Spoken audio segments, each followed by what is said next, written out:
Hello बच्चों, स्वागत है आप सभी का हिंदी क्लास में। आज के इस वीडियो में हम जानेंगे हमारी भाषा के बारे में।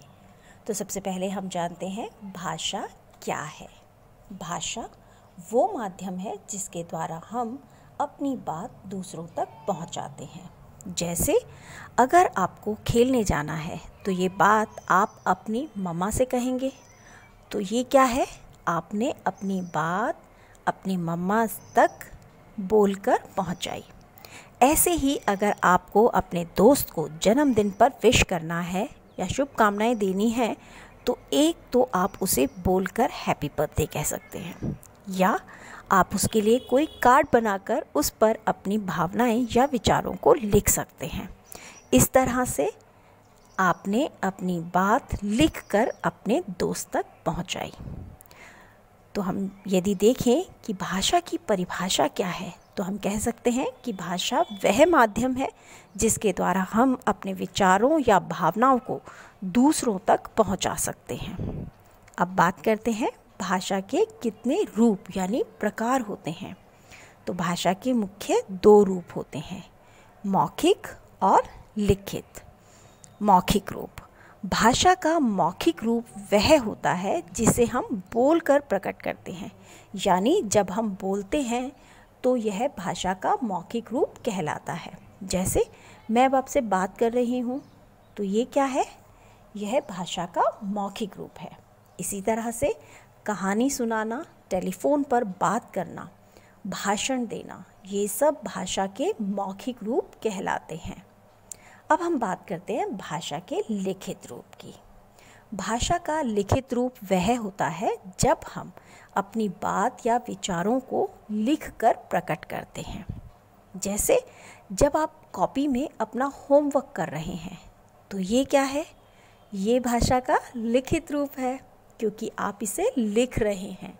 इसी तरह से पत्र लिखना, किताब या पेपर पढ़ना, ये सब क्या कहलाते हैं, ये सब भाषा के लिखित रूप कहलाते हैं क्योंकि ये लिखे हुए हैं।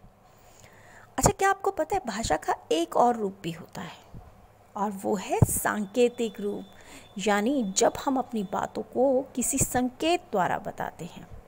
जैसे यदि आपको किसी काम के लिए मना करना है तो आप क्या करेंगे।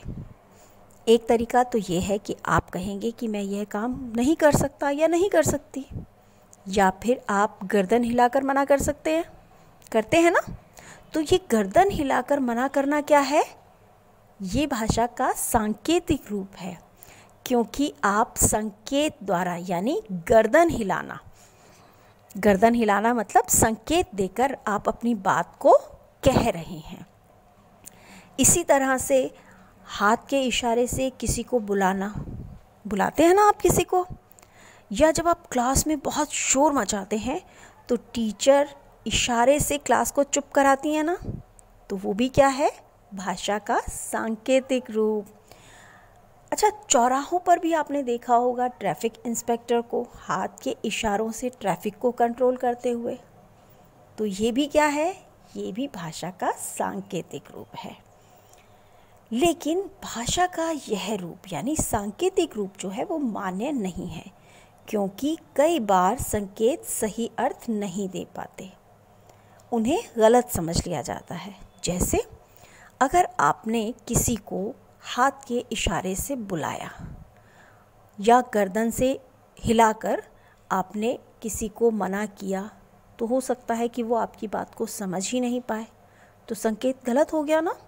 इसीलिए भाषा का सांकेतिक रूप मान्य नहीं है। चलिए अब बात करते हैं भारत की राष्ट्रभाषा की। क्या आप बता सकते हैं भारत की राष्ट्रीय भाषा कौन सी है? हिंदी। जी हाँ, हिंदी भारत की राष्ट्रीय भाषा है। तो बच्चों, इस वीडियो में बस इतना ही। अगले वीडियो में कुछ और जानकारी के साथ फिर से आएंगे हम। तब तक स्वस्थ रहें, मस्त रहें।